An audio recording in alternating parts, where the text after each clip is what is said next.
This is Daniel Coosbury, and in this video, I'm going to provide an example for how to do a two-sided hypothesis test for mu when you know what sigma is. So there's another video I've made of just an example of a one-sided test. This is a two-sided test, and let me start out with a warning that this video just has that one example. It's going to be a little long. And so what I would suggest, if things aren't really clicking, I would suggest taking out your textbook and looking through some more examples, because there are a lot of pieces of a hypothesis test that need to be put together well. If you change one of those pieces, it changes like one little element. And so all that is to say, it's going to be important that you get comfortable doing like a long problem like this. And this one video it may not cut it for just being able to do any kind of two-sided test. But my goal is to give you a really good example that you can hopefully translate to a different context and work out. But you may need to look on the internet or something for other examples. But this is what I'm calling it, so maybe this would be a good thing to Google if you're looking for more examples. You can check in the book. So this is the context we're in. We are estimating for mu. We don't know what this is, and we do know what sigma is, which is good because we have a central limit theorem result that is only useful when we know what sigma is. So we're going to get to that in a second. So the method's going to be take a random sample from the population, compute X bar, and use X bar to make some judgments about like what's going on with the population mean. So let's go ahead and start with an example, and I'll work through the pieces and try to talk through them. So here we have blood glucose levels for obese patients have a mean of 100 with a standard deviation of 15. A researcher thinks that a diet high in raw cornstarch will have a positive or negative effect on blood glucose levels. A sample of 30 patients who have tried the raw cornstarch diet have a mean glucose level of 109. And we're going to test the hypothesis that the raw cornstarch had an effect. So let's start by just writing the hypotheses. This is the fun part, I think, because there's not too much thinking to do. This is going to be mu is equal to something, and this is going to be mu, I'm sorry, that's H1. Mu is either not equal or greater than or less than, and we'll look at that from the context. So the null hypothesis should be, let's see, we've got this idea of like we know what the mean is already without this whole cornstarch thing. We know what the standard deviation is, and the cornstarch thing we're thinking is going to change the mean. So let's let the null hypothesis be this right here. This is the blood glucose level, just period. And then look at this language here. The researcher thinks the cornstarch is going to have a positive or a negative effect. And we're also asked to test whether the cornstarch has an effect. So I want you to see in this language, there's no like, we're going to do greater than, or there's no, we're going to do less than. In fact, we see kind of both. We see a positive or a negative, which means that we're going to do a not equal to sign, and then we're going to do 100. So these are our two hypotheses. So this is what makes it two-sided, is we're doing positive or negative, or we're just seeing if it has an effect. Effect meaning, it's not 100 anymore. It's 99 or 101. That's what we mean by an effect. It could be bigger or smaller, positive or negative. So this is what makes it two-sided. And the two-sidedness is going to affect some of the probability we do later on. Okay, the significance level refers to the probability that we reject H naught when H naught is actually true. And we're going to denote this by alpha. In a earlier video, one called the components of hypothesis testing, we called this type 1 error, the probability that we reject H naught is actually true. That rejecting H naught when it's true is called a type 1 error. So this would be the probability that we commit a type 1 error. You could say it like that. We use the same language when talking about confidence intervals. For instance, if we had like a 95% confidence level, our significance level was the opposite of 95, which is 0.05. And I like to think of this as the probability that we're wrong. Like the probability we make an interval for mu and mu is not actually in there. So this is the chance we're wrong. In the same way, this is the chance that we're wrong in that we reject H naught, and H naught's true. So there are two ways of being wrong, type 1, type 2, but I still like to think of alpha, the significance level, as being the probability that we're wrong. So for this example, let's use alpha equals 0.5 as the significance level. There's a few common ones, like you might see 0.10 a lot. You might see alpha is equal to 0.01 a lot. And anyway, we're going to use 0.05 because I'm saying let's use it. And most problems you see, this is going to be specified. Use the significance level of that one. You don't have to necessarily decide. In practice, you do. All right, let's talk about the test statistic. So the third component of the test is going to be the test statistic. Try saying that 5 times fast. And that's going to come from some central limit theorem results that we're familiar with already. So in the context where we're estimating mu with sigma known, we know that X bar has a normal distribution with mu mean equal to mu and standard deviation equal to sigma over the square root of n. So if our sample size is big enough, or we come from a normal population, then we know that this is true. We know that this is true. Let me erase some of this stuff. And so this is nice. So we know, like, this comes into play when you're thinking about, this is our population. We don't know what this is, but we want to estimate it, and we pull out a sample, and we get X bar is equal to some value. So in our situation, we're hypothesizing that mu is equal to 100, and it's possible to take a sample and get mu is equal to 109. I know it's possible because we did it. It's also possible to take another sample from the same population and get a completely different number, like X bar is equal to 95. Different sample mean. So remember, X bar is random, and we know the distribution of it. It's random, it follows a normal distribution, so it's going to sit on a bell curve, and the mean is mu, and the standard deviation is sigma over square root n. So if it's normal, for anything that's normal, we can convert it into a standard normal using the z-score formula. The z is equal to x minus mu over sigma. In this case, mu is mu, and sigma is actually sigma over square root n. This thing, you divide by that. So take X bar, subtract mu, divide by this, sigma over square root n, and you get something under the standard normal distribution. So our test statistic for this kind of test, when we're estimating mu, and we know what sigma is going to be this guy right here. And I think your textbook might like to call that mu naught. That's mu under the null hypothesis. That's this thing right here. If H naught, if mu is 100, then we like to call that mu naught, because the zeros kind of line up there. It's the mean under the null hypothesis. So that's our test statistic. We can find that because we have this number, we have this number, we have this number, we have this number. So let's just look at finding this number. Our sample mean was 109. Our mu naught under the null hypothesis was 100. Our sigma was 15. We were told that. And our sample size was 30. And that means that our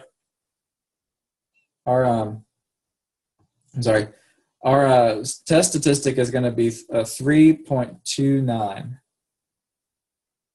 So you just plug things into that formula, you get the test statistic, 3.29. And let's note that z, this number, follows the standard normal distribution. So when we start working on solving this or doing this test on a standard normal curve, we know that 3.29 is like up here somewhere. And there's actually like no area above it. Almost no area above it. So it's important that we're in standard normal land and we have a number that's on the standard normal curve or under the standard normal curve. Now, there are two ways of going out from here. You have the test statistic. We can do the critical region method or we can do the p-value method.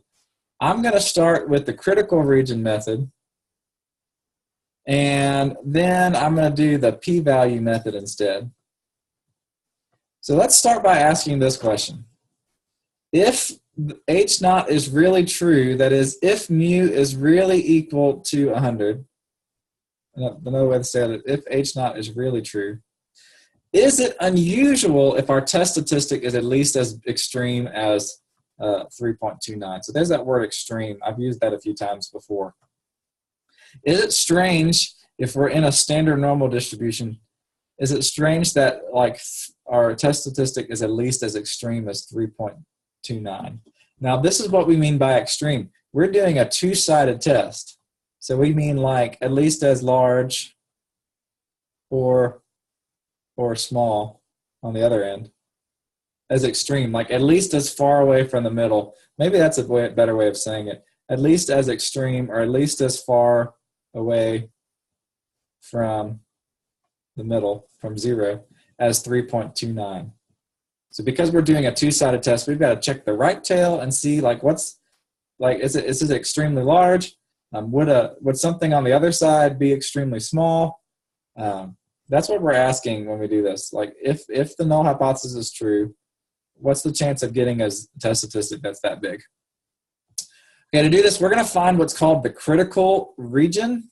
The critical region is going to be the two extreme tails whose area total 0.05. So that's this line right here. Two equal sized tails whose areas total 0.05. And this is a problem that we can do because we've got the standard normal distribution and we can do stuff. So if I want a tail right here, another tail right here, I want their area, I want them to be equal sized, and I want their areas to total 0.05. Well, that means this area, since they're equal size, is going to be 0.025. This area is also going to be 0.025. Why? Because I want them to total 0.05, which they do, and I want to be equal size, which they are. So just divide that number by 2, and you get the area of these two regions. Now then the question is, what are the numbers that mark these off? I've already kind of jotted them down, but pretend you can't see them for a second. Pretend you don't see that. How do we find numbers on the number line in the standard normal distribution? Well, I've got a nice calculator function to find numbers on the number line for distribution, normal distribution. It's called inverse norm. Inverse norm takes 3 values: the mean, the standard deviation, and the first thing should be the area to the left. So an easy thing to do would be, let's find this number first. What's this number for which the area to the left is 0.025? If I do that, I should get the number on the number line that marks off this region. Let's do inverse norm 0.025, 0, and 1. And I get negative 1.96, which is what I put on there. So you didn't know these red numbers until you do inverse norm. So this number is negative 1.96. The opposite of that's going to mark off the upper regions. That's positive 1.96. And together, my critical region area should total 0.05, which it does. Okay, so here's what I've done, and this is an important sentence, I think. My critical region tells me all the numbers in the standard normal curve that are like unusual. That is, the probability of getting them is 0.05 or less. I've marked off all the numbers under the standard normal curve that are unusual. And here's my question.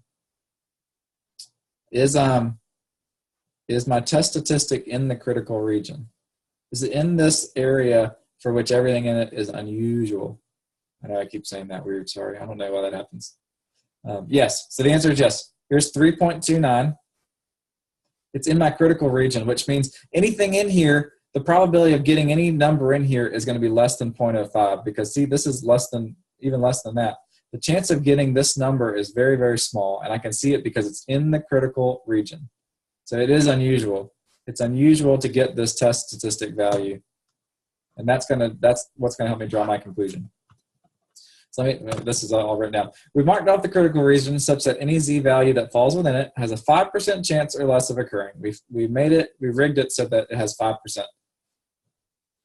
Since z is equal to 3.29 and it's in the critical region, the probability of its occurrence is less than 0.05, which is my significance level. So we'll conclude it's unusual to get this test statistic if our null hypothesis is true. Okay, so we've been assuming this is true the whole time. If this is true, then this is going to be a really unusual number. It's a little big. Like if mu is really 100, this is really big. It's unusual. The chance of it happening is very, very small. So since that it's unusual, we're going to say there must be something wrong with this. Like if this is true, this shouldn't happen. So let's conclude that it's not true. In fact, let's reject H naught because Z is unusual. Another way of saying that is let's reject H naught because Z is in the critical region. Okay, so this is a good kind of general conclusion. Let's reject H naught because Z is in the critical region. If Z was not in the critical region, let's just play around real quick. If Z was like right here, well, Z is not unusual at all. In fact, anything under the tall part is pretty common. So if Z's here, no big deal. If Z's 0.5, no big deal. But since Z is way over here, it's very unusual. We're going to say there must be something wrong with our hypothesis because Z shouldn't be that big. So we're going to reject H naught because Z is in the critical region, which means we're gonna say we have sufficient evidence to reject H naught and conclude that the mean blood glucose level on patients on the cornstarch diet is not 100. Okay, so that's the best we can do. Our null hypothesis said mu was equal to 100. Our alternative one says that mu is not 100. So the best that we can say is that mu is not 100, the mean is not 100. And why that's significant for this researcher is that means the cornstarch did have an effect on the blood glucose levels. So we don't know if if it raised them or it lowered them, but we do have evidence of a change from this. If this was still 100, we shouldn't have got a test statistic that big. So we're going to conclude this changed, which is a big deal. Very helpful conclusion. So that's where this hypothesis test comes into play. I'm going to show you the p-value method now, but first let me backtrack to the hypotheses. So whether you use the value method or the p-value method, your hypotheses are going to stay the same. You're going to use the same significance level, and you're going to find the same test statistics. So we're still going to use the 3.29 in the p-value method, but the p-value method looks at the standard normal curve from a different angle. Instead of marking off the critical region, we're going to ask this question: is it unusual if we draw a sample mean at least? I'm sorry, let me read this again. If mu is really 100, so pretend we haven't drawn our conclusion yet. We know it's not, but let's pretend it is. Is it unusual if we draw a sample with the mean of 109 like we did? So if mu is really 100, then how is it unusual that we draw a sample for which x bar is equal to 109? The same way of asking that question, if mu is 100, is it unusual if our test statistic is at least as extreme as 3.29? So we're using the word extreme again because we're doing two-sided. That means the 3.29 is that far away from 0 on the right, or is it unusual if you get something that far away from 0 on the left? Now, our p-value is going to be the probability that we get something that as extreme as 3.29. So the p-value is going to be the probability that z is at least as extreme as 3.29. Let me write it like this.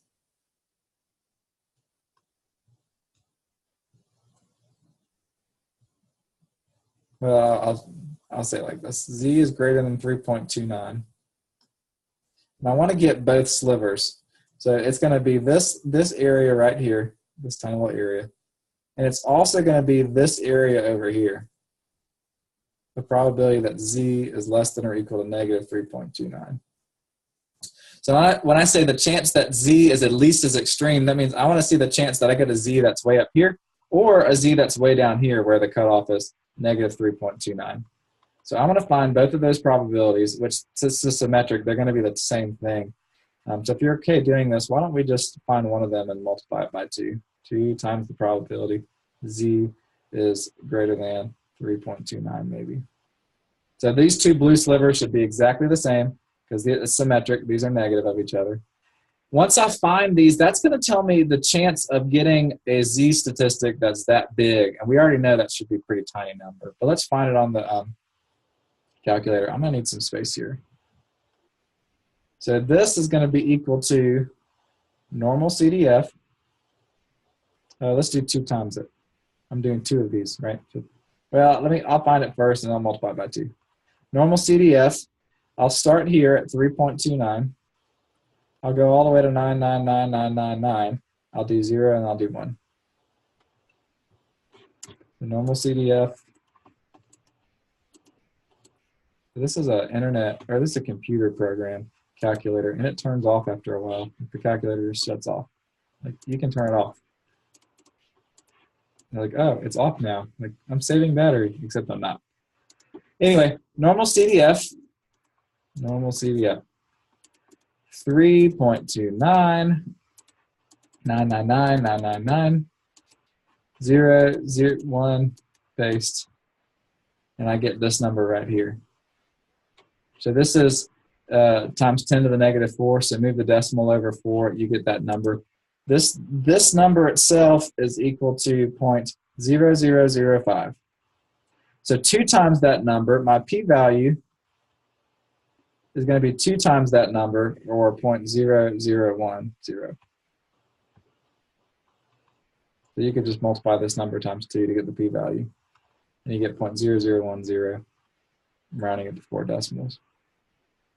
So what I'm saying now is this blue area plus that blue area is equal to my p-value.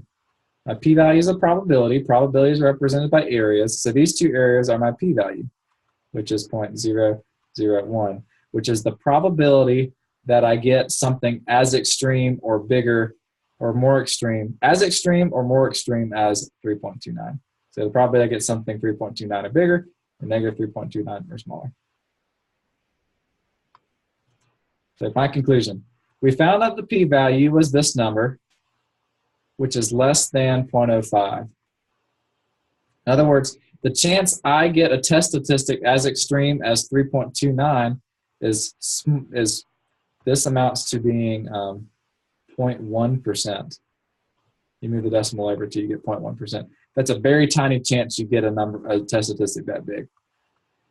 I said that something's going to be unusual if it has a 5% chance of happening or less. This is certainly less. So let me just kind of read through this. We can say that if mu is equal to 100, the probability we take a sample with the mean at least as extreme as 109 is this number right here. So if we reject H naught, we have a 0.1% chance of being wrong. And recall, since alpha is 0.05, we wanted at most like a 5% chance of being wrong. So I'm gonna conclude by saying this. We're gonna reject H naught because our chance of being wrong if we reject H naught is 0.1%, which is okay. It's great, actually. So I've got like less than like 1% chance of being wrong if I reject it. In other words, I found that like 109 is very, very much bigger than 100 according to the distribution of X bar. Okay. Another way to say this, and this is a good general way to say, this is a good general thing that applies to all hypothesis tests when you do the p-value method. We're going to reject H naught because our p-value